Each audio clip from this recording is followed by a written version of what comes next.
manque-t-il pour être vraiment heureux? Peut-être encore un peu plus d'amour? Pas besoin de rien pour être plus heureux. Comme que je suis présentement, je suis heureux. Si je mets mon bonheur en fonction de ce qui me manque, je pense que je n'irai pas bien loin.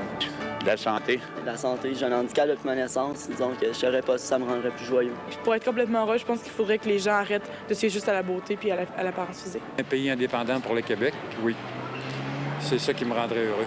J'ai tout ce qu'il me faut. Puis, je sais pas, il faut se contenter de ce qu'on a.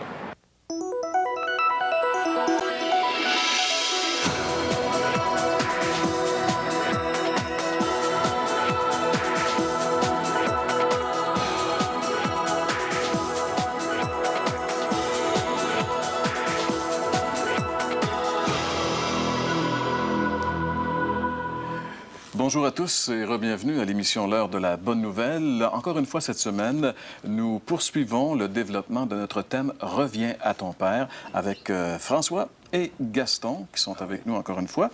Et cette semaine, le sous-thème, c'est la soif de vivre. J'aurai le plaisir de justement répondre à la question, à la chronique La Bible répond, qui peut vraiment satisfaire ou assouvir la soif de l'homme? À la chronique, ils sont revenus. On a une histoire assez spéciale cette semaine. C'est l'histoire d'un jeune homme, Benoît Lavergne, alors qu'il était jeune homme, et bien sûr, il y a plusieurs années.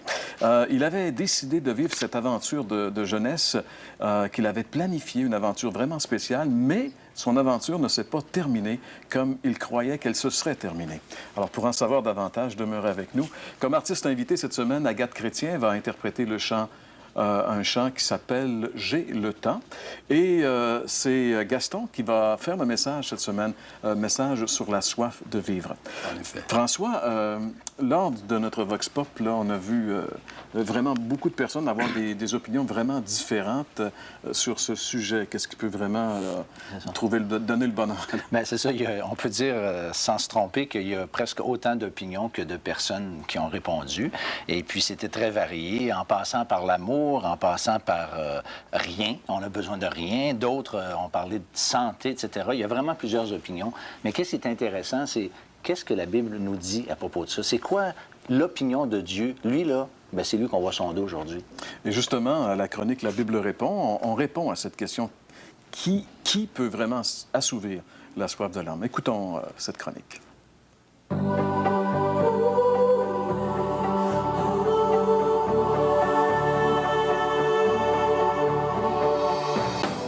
Vraiment satisfaire la soif de l'homme. Les taux toujours croissants d'alcoolisme, de toxicomanie, de dépendance de tout genre et même de suicide nous font croire qu'il y a chez l'être humain une soif que rien n'arrive à assouvir. Même les gens dits équilibrés réalisent qu'il leur manque toujours quelque chose.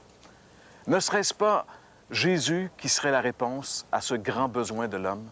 Ne serait-ce pas ce qu'il nous dit dans ces paroles qu'on peut lire ensemble dans l'Évangile selon Jean, chapitre 7 et le verset 37, où Jésus lui-même dit ceci: « Si quelqu'un a soif, qu'il vienne à moi, et que celui qui croit en moi boive. » Jésus se propose lui-même ici comme étant celui qui peut assouvir cette soif de l'homme. Vous savez, nous sommes tous des assoiffés.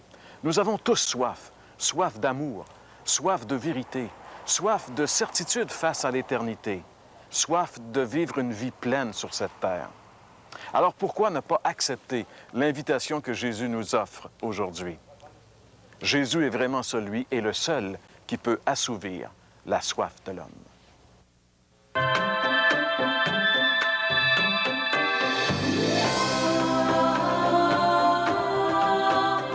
Mon histoire à moi, en fait, remonte à 1976. L'été des Jeux olympiques. Alors, j'ai pas vraiment profité de ces Jeux-là, mais dans cet été-là, j'avais un projet de vie. Et mon projet, qui était très excitant, c'était d'aller expérimenter le tabac en Ontario. Alors, quelle joie pour moi d'aller travailler là-bas. En plus, je voulais simplement m'amasser des thèmes de chômage pour ensuite pouvoir passer le restant de l'hiver sur le chômage et profiter de la vie. C'était ça, moi, mon but à ce moment-là. J'avais 18 ans, c'était le temps de vivre, c'était le temps de profiter de toutes les bonnes choses de la vie. J'allais dans cette idée-là, là-bas. Maintenant, ce qui s'est passé, c'est qu'une fois rendu là-bas, il y a un petit pépin qui est arrivé, dans le sens qu'il y a un des 5 Québécois avec qui j'étais, qui, lui, avait commencé à lire la Bible.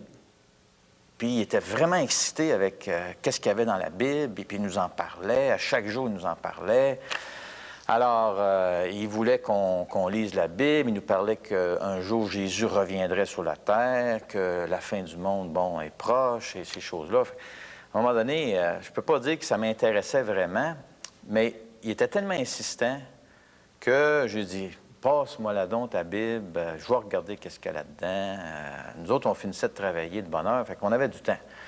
Alors, moi, à ce moment-là, je fumais du hash, fait que j'ai dit, hey, ça va être fantastique. Je me couchais sur mon lit, fumais mon hash, j'ouvrais la Bible.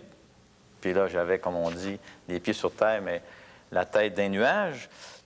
Ce qui s'est passé après un certain temps, c'est que là, j'étais tellement piqué au vif parce que je lisais, que là, j'ai arrêté de fumer le hash que je fumais quotidiennement pour là lire la Bible à tête reposée. Et ce qui m'a frappé le plus, c'est Jésus-Christ lui-même. Je n'avais pas imaginé qu'il était comme ça. L'image que j'avais de lui, c'était, bon, le petit Jésus à Noël, la crèche, ces choses-là. Mais là, ce que je lisais dans le Nouveau Testament m'impressionnait de Jésus. Sa façon d'interagir avec les gens, sa façon de répondre, sa façon de s'occuper des plus démunis, des gens qui, dans le fond, n'ont pas aucune prétention. Puis en même temps, ils mettaient à leur place d'autres qui, eux autres, en avaient beaucoup de prétention. Et ça venait me chercher énormément. Puis, ce qui s'est passé avec ça, c'est que là, mon désir d'en connaître davantage a augmenté. Et là, je suis passé non seulement d'un curieux, de quelqu'un qui a vu que la Bible était actuelle, mais là, c'est commencé que là, le message et la personne de Jésus-Christ m'interpellaient, moi, personnellement. Et là, j'ai vu l'implication de la Bible. Et ce qui s'est passé, c'est que quelqu'un est venu à l'endroit où on demeurait, et puis il est venu répondre à nos questions. On était 2 Québécois qui avaient des questions, qui voulaient en savoir plus. Et là, il répondait à nos questions, puis là, à un moment donné, il dit, aimerais-tu que je t'explique comment recevoir le don de la vie éternelle? Bien, j'ai dit oui, j'aimerais ça le savoir. Alors, il a commencé simplement, il a pris un verset comme Romains 3, 23, qui dit « Tous ont péché ». Fait qu'il dit « Toi, Benoît, as-tu péché? » Hey, moi, je le savais, j'avais péché. Pas de problème avec ça. Bien, là, il m'a montré l'implication que ça voulait dire. Parce qu'il dit là, Dieu est saint. Et donc, parce que tu as péché, tu es séparé de Dieu. Et là, il a montré que le salaire du péché, dans Romains 6, 23, c'est la mort. C'est la séparation avec Dieu. Non seulement la mort physique, mais aussi la mort éternelle. C'est-à-dire que si je mourais dans la condition dans laquelle j'étais séparé de Dieu, puis j'allais en enfer. Et là, ça a commencé à me travailler. Parce que je croyais à ce que je lisais. Parce que j'avais découvert dans la Bible, comme je disais tantôt, un livre vraiment unique qui est la parole de Dieu. Alors là, Dieu, de l'intérieur, interagissait avec moi par les choses que je lisais. Et là, il m'a montré un autre verset. Il dit, ça ne s'arrête pas là. Parce que sinon, ça serait dramatique. Mais là, il m'a montré Romains 5, 8, où ça dit que Christ est mort pour moi. Christ est mort pour mes péchés. Ce que moi, je ne pouvais pas faire par moi-même, lui avait accepté de le faire à ma place. Et là, tout à coup, j'ai compris ce que j'avais toujours, dans un sens, vu, que Christ était venu pour nous sauver. Mais là, la question, est-ce que j'étais sauvé? Ça, je ne pouvais pas y répondre. Et là, je l'ai personnalisé à moi. Il était venu mourir pour moi, non seulement pour sauver le monde, mais pour sauver moi, Benoît Lavergne. Et là, ça a commencé à vibrer en dedans de moi. Alors, il m'a montré que pour que ça soit pour moi, pour que je puisse le recevoir, il fallait que je me repente, c'est-à-dire il fallait que je reconnaisse que j'étais pécheur et que j'allais dans une mauvaise direction et que maintenant, j'accepte de l'inviter dans ma vie. C'est comme si j'acceptais maintenant qu'il soit celui qui soit la personne principale dans ma vie, celui qui soit le Dieu de ma vie. Donc là, c'est là que l'implication venait. C'est là que ça voulait dire, es-tu prêt maintenant à être à sa suite, à le suivre, à faire sa volonté, à être comme lui? Et là, j'avoue que j'ai trouvé ça difficile, cette partie-là. Parce que là, c'était engageant. Et là, il m'a demandé, veux-tu le recevoir? Mais à ce moment-là, j'ai prié et j'ai invité Jésus à venir dans ma vie, à prendre ma vie et à pardonner tous mes péchés Et là, il m'a donné le don de la vie. Je me souviens que cette journée-là, c'était spécial. J'avais la paix, une paix incroyable en dedans de moi. Je savais que tous mes péchés étaient pardonnés et je savais que j'avais une place avec Dieu au ciel parce que Jésus était mort à la croix pour moi. Puis là, je venais maintenant mettre ma vie entre ses mains en acceptant ce qu'il avait fait pour moi.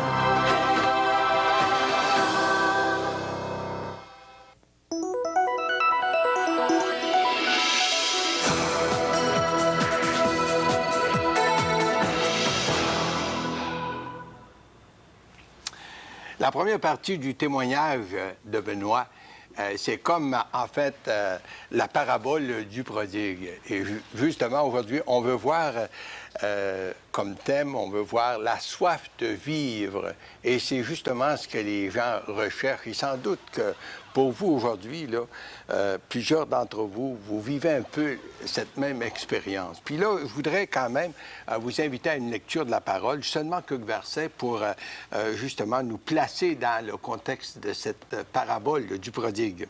Et nous lisons ici le verset 11 du chapitre 15 de l'Évangile de Luc. Il dit encore, un homme avait 2 fils, et le plus jeune dit à son père, « Mon père, donne-moi la part de bien qui doit me revenir. » Et le père leur partagea son bien. Peu de jours après, le plus jeune fils, ayant tout ramassé, partit pour un pays éloigné où il dissipa son bien vivant dans la débauche. Lorsqu'il eut tout dépensé, une grande famine survint dans ce pays. Il commença à se trouver dans le besoin. Cette parabole du prodigue est sans doute la parabole qui présente le mieux l'histoire de l'homme depuis tous les temps. La partie que je veux souligner aujourd'hui, c'est d'abord cette insatisfaction. Les gens ont soif de vivre, mais en même temps, il y a toujours cette insatisfaction que nous retrouvons chez les hommes aussi bien que chez les femmes aujourd'hui. Dans notre parabole, Jésus nous présente 2 fils qui vivent avec leur père, qui jouissent d'un certain confort, d'une certaine aisance. Ils ont des serviteurs et vivent d'une certaine abondance. Mais voici que le plus jeune des 2 fils, celui qu'on appelle le fils prodigue, en a marre de ce train de vie du foyer. Il a soif d'aventure. Il est insatisfait chez lui. Il veut vivre sa liberté. Il veut être indépendant. Il veut être lui-même et rouler sa bosse comme il l'entend, sans avoir de compte à rendre à personne. Aussi, nous trouvons chez ce jeune homme beaucoup d'ingratitude envers son père pour l'abondance de bonnes choses qui lui sont rendues. N'est-ce pas un peu ce qui caractérise le monde aujourd'hui? On trouve en fait cette ingratitude de la part des gens, puis surtout cette ingratitude de l'homme vis-à-vis de Dieu. C'est comme si rien ne nous fait plaisir. N'est-ce pas commun de nos jours? Les merci se font de plus en plus rares. Lorsqu'un service nous est rendu, ou encore quand on souligne un événement heureux pour des réussites avec certains objets ou certains services bien remplis, et ou encore pour des cours académiques qui sont bien complétés. Des diplômes sont partagés, sont donnés, ou encore des trophées même sont offerts à ces occasions.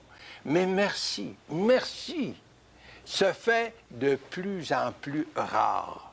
On ne sait plus apprécier les bonnes choses de la vie. Mais pour venir à notre jeune homme, le fils prodigue, voici qu'un jour il dit à son père, « Mon père, donne-moi la part de bien qui me revient. » On pose aussi la question, quand est-ce qu'un héritage doit être légué aux héritiers? Bien sûr, c'est après la mort des parents ou encore des maîtres. Mais pour le fils prodigue, son père n'avait plus aucune valeur. Il le considérait comme déjà mort, afin de mettre la main sur son héritage. En fait, ce qui l'intéressait, c'était justement de mettre la main sur son héritage et partir vivre sa vie comme il l'entendait. Il oubliait qu'il y avait des conséquences à ses choix. Bien sûr, le père lui donne sa part de bien et le laisse libre de partir sans aucun doute, avec une mesure de tristesse. Le père le voit s'en aller et petit à petit le voit disparaître dans l'horizon. Savez-vous, de la même façon, Dieu nous donne la liberté de faire nos choix.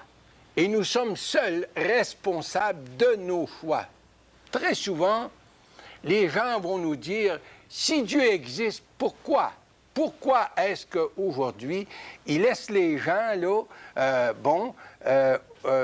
produire enfin ces guerres et puis toute cette souffrance? Puis pourquoi est-ce que Dieu n'intervient pas? Bien, c'est que Dieu donne à l'homme cette liberté et puis l'homme sème ou récolte ce qu'il sème. Toutes les semaines de nos jours, les médias nous rapportent les mêmes histoires. Des jeunes quittent leur foyer dans une fugue ou autre, en quête d'une certaine indépendance, à la recherche de nouvelles aventures pour tomber trop souvent, hélas, victimes d'abuseurs sans scrupules, sans pitié ou encore sans cœur. Ce qui se présentait comme une belle aventure et comme un choix valorisant tourne souvent au cauchemar. L'indépendance nous avait paru comme une joie de vivre, mais pour nous laisser tomber dans les regrets, les désappointements et souvent dans la dépression. Et plusieurs doivent avoir recours à des soins psychiatriques. J'aimerais aussi parler de cette insatisfaction sur le plan moral. Aujourd'hui, les divorces semblent à la mode. Je crois qu'il y a plus de divorces que de gens qui se marient. Pour beaucoup de gens, on évite de se marier, soit pour faciliter la séparation ou encore parce qu'on a peur des responsabilités. C'est une autre preuve d'insatisfaction quand même au sein de notre société.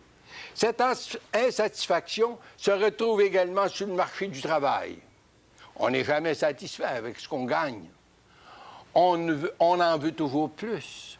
On veut de meilleures conditions de travail et très souvent, on aboutit avec une grève qui nous amène plus de désappointement que de bénéfices.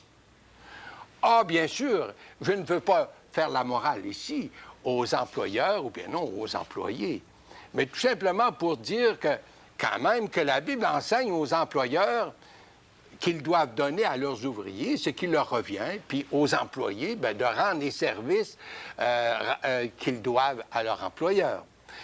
Je veux souligner aussi l'insatisfaction que nous retrouvons au sein de notre société. L'homme d'affaires qui réussit dans la vie à atteindre le premier million n'est pas satisfait pour autant. Il redoublera ses efforts pour gagner un deuxième million, quitte à perdre ce qu'il a déjà gagné pour aboutir à la faillite.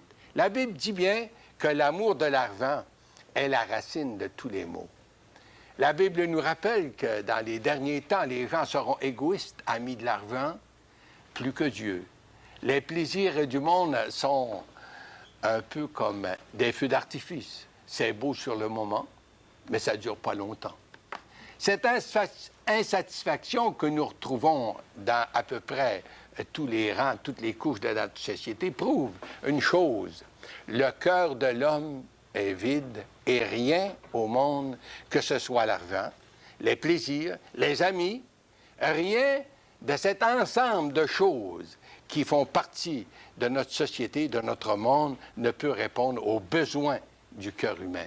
Seul Dieu peut répondre à ce besoin, à cette soif chez l'être humain. On a souvent dit que l'homme créé à l'image de Dieu possède en lui un vide à la forme de Dieu. Et seul Dieu peut combler ce vide.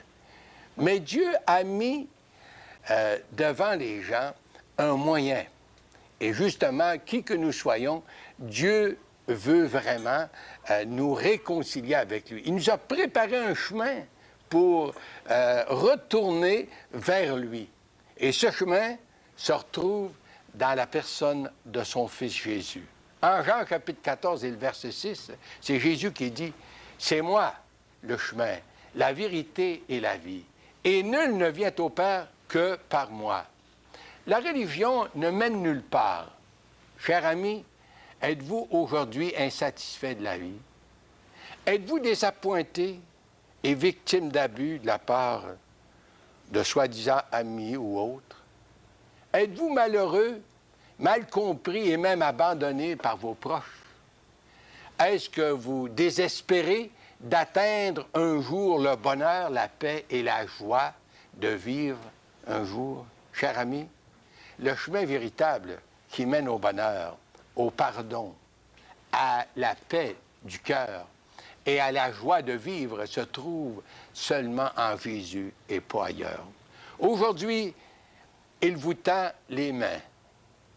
Par la foi, j'aimerais vous inviter à vous tourner vers lui, de vous confier à lui. Dites-lui, j'ai péché, Seigneur, contre toi. Je me réponds. Et maintenant, je veux t'inviter dans mon cœur comme mon sauveur et le maître de ma vie. Cher ami, croyez qu'il a tout payé votre dette de péché dans son sacrifice à la croix. C'est lui qui est le chemin de retour au Père. Lui seul peut vous donner la satisfaction dans votre vie.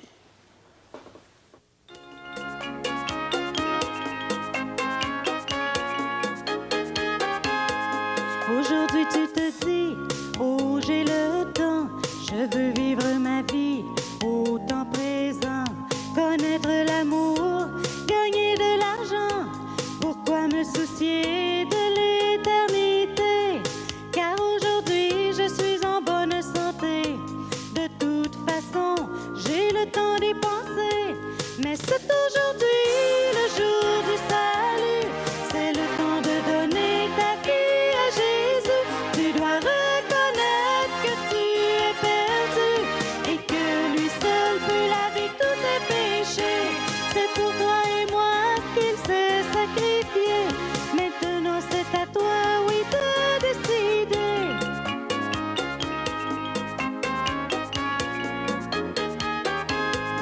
Demain il sera peut-être trop tard, car la vie parfois devient sans espoir. Qui sait ce qui arrivera ce soir?